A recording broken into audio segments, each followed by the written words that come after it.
МКДЕОП, така му е корисничкото име, и вели дали сокови на кои што пишува 100% природно може да ти предизвикаат штета. Дефинитивно ќе ти предизвикаат штета ако ги користиш континуирано. Тоа 100% природно е многу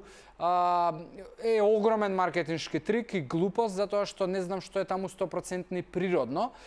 Искрено, може би е до некаде природно и не знам што користат производителите. Никогаш не сум бил фан на сокови и не сум пиел било какви, но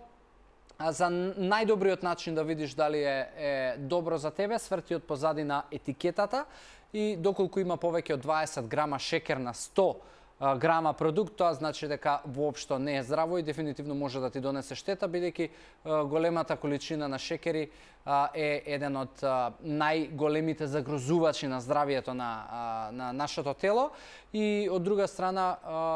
повторно, ако соковите можеби ти се извор на течност во овие топли летни денови, доколку можеби на тој начин се оладуваш, ја би те советувал да го смениш тоа, да пробуваш со можеби смутиња, да цедиш лимон, портокал и слично, тоа е многу подобра опција, а соковите стави ги дефинитивно на страна, бидејќи изобилуваат со многу шекери и дефинитивно не треба да ги видиш